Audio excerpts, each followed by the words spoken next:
Hey, welcome, Dr. Pedram Shojai. Here's a little sampling of a conversation we had just recently in the Urban Monk Academy.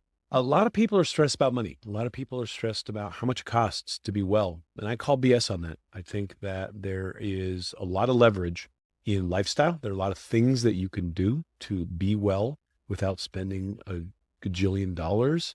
And as a matter of fact, if you could turn your home into a healing oasis, you are going to be able to save yourself a lot of pain and suffering. So here's an excerpt from a weekly call that we did. I cut out after we went into the chat. Some of these go up to an hour. We spent a lot of time figuring out where people get stuck, and I helped them through it. I hope you enjoy it. The topic at hand for today is financial challenges in wellness. And there are no shortage of financial challenges in global economy. So a lot of people are feeling the pinch. And I wanted to talk very specifically around this because I know it's a big pain point for many, right? Things are not easy and there's trade-offs, right? So what I'm going to do is I'm going to cover high level on this just to wrap the topic. And then what I'm going to do is get into some less than expensive swaps for some of the things that you would assume you need because some influencer said you need it. And I want to break the bubble on some of that as well, because I think that the productization of healthcare I think is of great concern. And there are people in my industry that mean but understand wellness itself doesn't pay the bills. So they're going to sell you something really expensive, a gadget, a device, something to be able to earn a living. But I don't necessarily agree with telling people to run out and buy infrared saunas if they're worried about their next mortgage or rent or meal, right?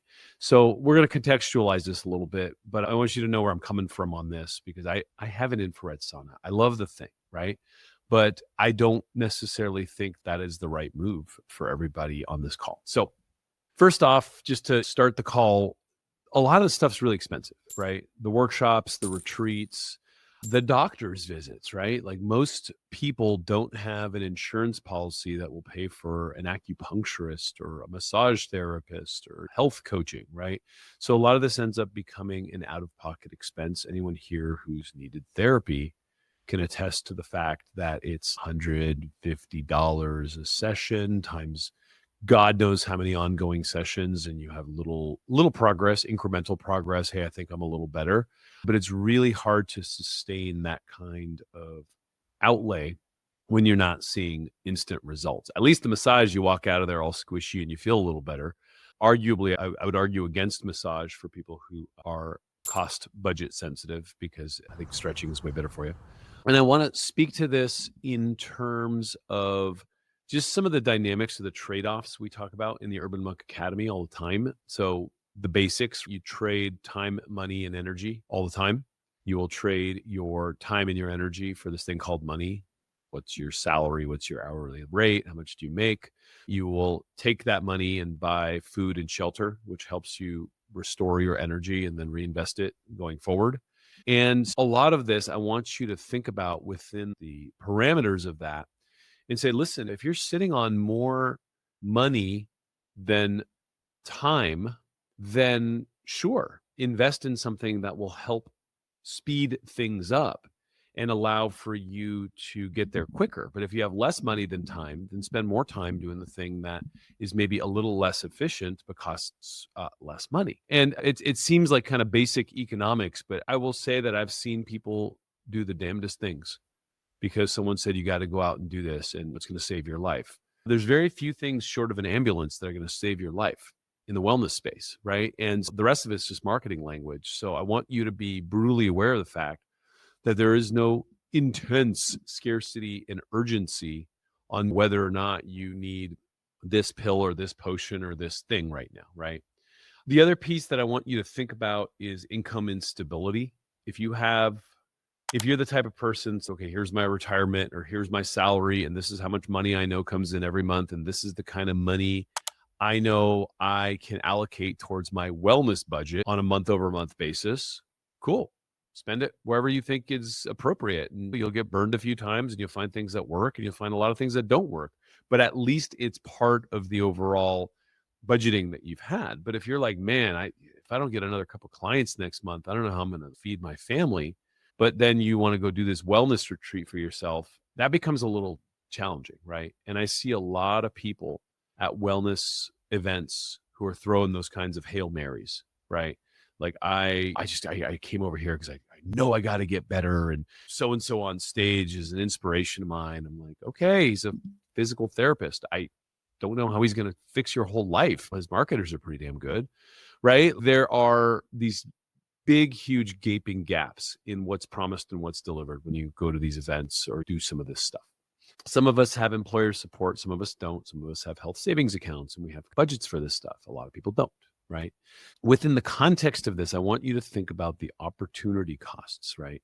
If I'm going to spend this much money on a yoga retreat, if I'm going to spend this much money on a self-help program, a life coach, a health coach, a functional medicine doctor, again, assuming all of these people are incredible at what they do and are going to be decent at getting results, you still have to say that money goes away from my kids' college, my retirement, from somewhere, right? So I want you to weigh the opportunity costs of where that money goes and really think through whether or not the juice is worth the squeeze on the things that you're committing to. High level like SES status, wellness is typically for rich people. Organic is more expensive. Going to an acupuncturist in most places is a luxury unless you live in China, and then it's folk medicine, right? So a lot of these things end up becoming luxuries because the Western medical system is there to keep you alive. It's not there to help you thrive. And so those things start to wobble and really make it difficult getting in and out of the space because, yes, the impulse is to just go and do it all. And let's just say you had enough money for the yoga retreat in somewhere fancy, right? But it's still 8 days of your life and 3 days of rest and recovery when you get back and missing your kid's piano recital. And there's still an opportunity cost. If money was not an object, there's still a time opportunity cost. And so then the question is, what's this yoga retreat going to do for me? And how badly do I need a yoga retreat versus fixing my sleep every single night so I'm not exhausted thinking I'm going to go get 1 week of sleep somewhere in some magical fairy dust and all my problems will be solved? Because you could burn that off pretty quickly, right? Who here has gone to the tropics for a lovely vacation and 2 weeks later been tumbling around in the whitewater of their lives being like, fuck, I'm already tired, right? Like, it is not uncommon to spend an entire vacation trying to lick your wounds and recover, only to come back and just get pummeled by your life's choices and your commitments pretty quickly. So the other couple pieces to this that I think is important is there's a glut of health and wellness information now on the market. Obviously, I'm a fan of people that are good and credentialed and know what they're doing and know what they're talking about and have integrity. And I've also been in rooms with people who get 3,000 people to pay them $3,000 to convince them that they're an expert in something, and they just got to go figure out what they're an expert in and start selling it online. And talking to the people in those rooms, they're really not experts in much, right? And so you want to be an expert, you spend 10,000 hours at whatever that thing is and you become an expert. But if you just go out there and make a website and tell people you're an expert at things and trick them into it and you fake it until you make it, it's a very good reason why a lot of people I see out there are not getting better, because they're getting really bad advice from people who are actually not credentialed enough to speak about the things that they're speaking about. Oops, I said it. There's a lot out there, right? There's a lot of crap out there. And since the pandemic, there's a lot more crap out there. And so what that has done is it's created a bit of ROI uncertainty, if you will. Am I going to get my return on investment if I go to this yoga retreat, if I sign up for this guy's peptide program or the stem cells down in Colombia? Am I going to grow my hair back and be younger and taller and richer, and the younger girls are going to be attracted to me, and all the things that are promised to people who want to like reverse aging or cure a disease? Yes, there are people that swear by stem cells. All of them are rich. It's very common to have rich kind of entrepreneurial people talking about the stem cell clinic they like the best because they're just as trendy as a clique of girls in junior high. They are just as trendy. They follow just as much as anyone else. They just follow rich guy stuff. And rich guys talk about stem cells. Now, are stem cells healthy? Sure. Are there good ways to do stem cells and bad ways? Yeah. I just interviewed a guy on the podcast who found who found 5 botanicals around the planet that show definitive boost of endogenous stem cell release from your own red marrow. No need to go banking Guatemalan baby blood. All these crazy fancy things that all these people are doing sounds very vampirical and yucky. You could boost your own stem cells. And this is, for a fraction of the cost, 50, 60 bucks a month versus $15,000 to go to Colombia and say that you did. So I want to talk about some of these because I know most of you, if not all of you, have been marketed to on some of these things. And I want to talk about cost benefit analysis and just go down the line on some of these. Some of this will coincide with some of the new modules I'll put for the Academy on the Sanctuary course, because it's deep in my study of how to turn your home into a sanctuary. But the first one, how many here, show of hands, have bought an ice bath? How many people have considered buying an ice bath or would like to have an ice bath at home? Great. I have less of the macho meathead crowd than the biohackers, right? Because everyone out there thinks they need an ice bath. And all of the biohackers talk about ice baths as if they are the second coming. So yes, an ice bath can have physiological hormetic stressors and push your body's responses to say, hey, this is an attack, mount the immune system. It makes you stronger. It creates hormetic influences that are good for you. Ice baths will get down to about 50 to 59 degrees Fahrenheit. A cold shower will get to about 68. Okay. So is an ice bath better for intended effect? Yeah. Is it worth the $2,500 if all of you have a cold shower already at home? So the problem with cold showers is most people will get under it and be like, that's it. The sweet spot is 3 minutes to 10 minutes. So instead of spending $2,500 on an ice bath, can you set a timer and stand in your cold shower for 3 minutes? And if you can't, first of all, you're not going to enjoy your ice bath and it's going to sit there and collect leaves anyways. So let's be clear about the fact that if you can't handle a cold shower, the ice bath isn't better, it's worse. But more importantly, you will have many, if not all of the physiological benefits by standing under a cold shower. Yes, full body immersion says, a little bit more. But if you stand with ice water dumping on your head and you can make it for 5 minutes, most of the differences have been eradicated. So duration, the intensity is a little bit more, but I invite you to do an ice cold shower 3 times a week for the next few weeks.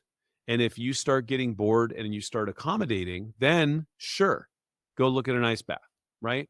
But don't go buying some big, fancy, stupid device that most people don't use until you do the baby step getting into it, right? The practicality of a thing that you already have in your home crushes buying another thing that you have to spend time, money, energy on, and real estate on, right? Those things aren't cheap. So for me, if I really need an ice bath, I go down to the beach. Not too far, freezing, right? 60, 64 degrees, still not an ice bath, but freaking cold enough, right? And my tolerance level for that is more than enough. I have other hormetic stressors, namely, I have an infrared sauna at home.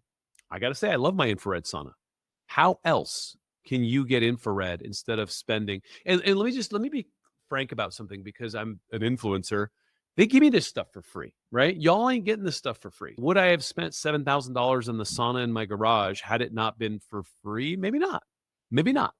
Now that I have it, I've grown to love it, right? But $7,000 is time and money and energy away from something my kid probably wants right now. And so how else can you get it? Sunlight. Heard of that? Also boosts your vitamin D, also boosts your mood, also helps with UV exposure. Bathing on rocks. What do I mean by that? Is one of the most therapeutic things you can do is go find some rocks that have been sitting out in the sun and then go lay down or sit next to them. And the infrared exposure you get from the rocks that have been sucking in that infrared, that heat and that radiation is wonderful. Super free, right? So that's a big one. Red light therapy is a big one. I think red light therapy goes a long way. I think red light therapy is a lot cheaper than buying a sauna.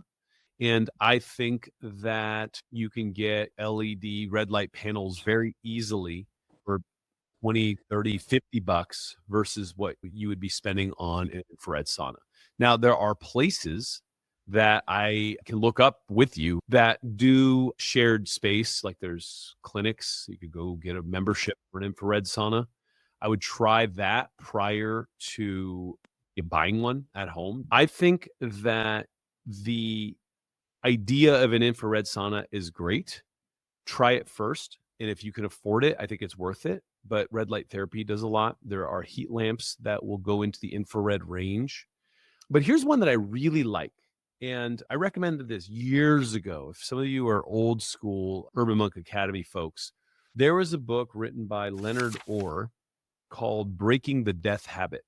And he followed a number of yogis around the world trying to see what their commonalities of practice were. And he wanted to see what it was that helped them with their longevity. It's a quick read. I highly recommend it, actually. We could even do it in our month. I'm going to put up monthly reading suggestions today. But one of the ones that was found in all of the world's ancient traditions that was used as a purification ritual also doubles up as an infrared generator. It's called fire. So there's a reason why cowboy TV is therapeutic.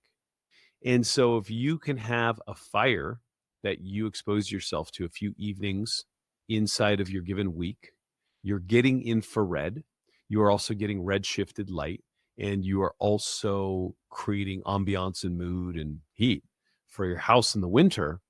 And it has a lot of the same therapeutic benefits as a super expensive infrared sauna. Fancy that, right? So that's a big one for me. I love fire. Can use firelight and candles easily as well. Those are cheap. Now, again, for all of you who've heard me talk about this ad nauseum, do not get scented candles. Do not get nasty artificial crap when you're like at TJ Maxx and they happen to have all these candles on sale. There's a reason no one bought those in the first place and they're for sale at TJ Maxx. They cause cancer. They are disgusting. Do not use scented candles. I promise you it's a terrible idea. But if you can get natural, healthy beeswax candles, the light from those goes a long way. And guess what? Infrared spectrum. There are certain plants that will also emit infrared. I'm not going to get too far into it, but I could do a whole thing on infrared if y'all are interested. And we could just put that in the chat because I think there's a lot there. The other one, I'm just running through. I might go a little over today just because I'm excited about this topic. PEMF mats. Who here has heard of them? The pulsed electromagnetic frequency. All the functional medicine guys are saying go buy one, right? They're expensive. They're very expensive. Guess what also helps restore magnetic fields in your body? Grounding, earthing, walking around barefoot. The bioelectric energy that is capacitated by standing on the earth helps resolve your own magnetic field. Now, is a strong PEMF mat helpful? Will it help buy you more tempos or time in your healing? Sure. But you have to weigh this out and say, look, if I have cancer, I care about my health more than I care about my money. If I'm just trying to feel well, maybe I should go walk outside of the park, get some natural sunlight. That restores the magnetic field. Get away from electromagnetic radiation and pollution. And again, now I'm not advocating for this. Again, I'm a guy who gets everything for free, but like they send me all this shit. And so this is supposed to block all the bad juju, says the science priest. Nobody knows, right? Your best bet on all of this stuff is to avoid exposure as much as you can. Don't be around electronics as much as you can. Get away from your electronics. Get out in the sun. Go look at a tree. Exercise. Turns out exercise restores your magnetic field. And guess what else restores your magnetic field?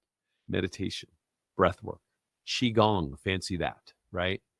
A lot of people, I learned this the hard way because I was teaching them all this stuff and it was like, God, their energy's off. Their energy's off. It was the dumbest thing that I should have been able to catch, but I overlooked. Is it is very easy to have your bioelectric magnetic fields be off on a regular basis, no matter how much yoga you think you're doing, if you are deficient in certain minerals like iron and magnesium. Guess who's deficient in magnesium? My bet is everyone here. So part of our ability to have the healthy flow of magnetism through our bodies is to have the right minerals that have magnetism and influence magnetism in our bloodstream. So check your magnesium levels. Spend time in nature. Restores your magnetic field. Wearing natural materials, organic cottons, bedding, being around wood and stone, not the plastic synthetic crap that's coming over from China, not the stuff that's outgassing, not the stuff that's leaching into your bloodstream. That stuff has also shown impacts in magnetism. Warren, my buddy from Homesick Home, sent me all these studies on synthetic underwear creating more testicular cancer because it's not just the heat, it's the bioelectric magnetic friction that it creates. Crazy stuff. But they're studying this stuff now. What else brings back the magnetic flow of the body? Acupuncture, crystals. Actually, some crystals really help restore magnetic flow. So again, I want to be clear and not say I'm here to say don't get a PEMF pad. What I'm saying is if you're stressed about money, buying a PEMF pad might not be the best wellness play for you. Being less stressed about money, turns out that's way better for your health. Now, here's cheaper ways to get your magnetism fixed, right? Now, if money's not an object, sure, get it all, right? Get another garage to fill it in. I don't care. But that's the point is you have to have trade-offs if you are worried about the costs of these things. Another thing a lot of my wellness buddies are getting are these tents, right? These oxygen tents, the hyperbaric tents. So a cheap one's 20 grand. And so having another 20 grand doodad in your house or your garage is not fair. It's not accessible to most people. But then people are made to think that if they don't have this, they're not going to be well. And that's the part where I call BS, right? I don't like that. I think that's where the marketers are being disingenuous and not integrous, right? You want to bring up the oxygen levels of your body to have many of the benefits of a hyperbaric chamber. Breath work, qigong, high on the list. Cardiovascular exercise, high on the list. If you can get it, altitude training. If you don't have someone there to smack you in the back, check your own posture, right? Its posture will break down your ability to oxygenate your lungs because the diaphragm's not pulling correctly down. Staying hydrated. Turns out if you're hydrated, you can oxygenate better. Oops. Oxygen-rich foods high in chlorophyll actually help. Leafy greens, wheatgrass, if you could take it. Again, iron, nitrates, beets, dark chocolate, if you can get the clean stuff, will help you with your blood oxygen levels. Arguably, eucalyptus and peppermint essential oils seem to help with that. If you're smoking, don't do that. The obvious stuff, if you're trying to walk 6 blocks to your office in Manhattan and it's a particularly smoggy day, maybe that's not the day you walk or you take the subway, right? Air quality will absolutely, like carbon dioxide and monoxide, will crowd out your ability to oxygenate better. You will also oxygenate better by relaxing. Turns out a relaxed human breathes better. Getting enough sleep will increase oxygen circulation in your body. Happens to work. Cordyceps mushrooms, way cheaper than an oxygen tent, not the worst. A little bit of cold exposure, that cold shower we were talking about, can stimulate deeper breathing and circulation. And again, almost everything I said here is free. Now, again, if someone gave me a free I don't know where to put it, but yeah, of course, those things help bring results faster. But is it worth the time, money, and real estate? Another one, I'm going to go quickly because I'm running out of time. Power plate. I love my power plate. If I didn't have my power plate, I would jump on a rebounder. And if I didn't have a rebounder, I would jump rope. You get a lot of the same benefits of the vibrational therapy. Plus, jump rope is one of the most potent cardiovascular bang for your buck exercises you could do in your life. It will shake up your lymph. It will drive cardiovascular fitness. It will jostle the gunk out of your body. And guess what? It helps you poop, right? Because all that movement goes a long way. That's just a few. I think that there are a number more that I could talk about. I'm already putting a lot of this stuff into the new program that'll be there. Suffice it to say, moral of the story here is yes, you can buy really cool, fancy stuff to help you with your wellness, but I beg you to consider the trade offs of that money in time and energy in your life and the guilt of saying, oh man, I got that power plate over there. I haven't been on it in 3 months. I can't believe I spent the $5,000 I needed for my X, Y, or Z on that stupid thing that's collecting dust in my garage. We all have something like that, right? And I don't mean that about my power plate. I actually like the thing. But we all have stuff that we buy. And I think the ice bath is a big one because nobody wants to ice bath. So you buy the stupid thing because you got motivated once. And then you're like, I don't want to go in there. Who wants to go in there? No one wants to go in there. So start with a cold shower and work your way up to see if the ice bath is something. Now, look, if you're really loving the ice bath, no one's stopping you, but just consider it as you go into the next chapter, right? That's it. I want you all, these are all sourced. I'm going to go to the chat thread real quick. I know I'm over time, but I just want to make sure I didn't miss anything big here. Hope you enjoyed that. Listen, this is a very serious matter because I want to democratize wellness. I want to democratize healthcare, help you understand that it's not the big fancy stuff, but it's the things that you do every single day that make the difference. If you want to join that room, the Urban Monk Academy, just subscribe. It's super cheap. And I help you find leverage. I help you figure out ways to stay well without going after all this like big shiny object stuff. Hope you enjoyed that. I'll see you around.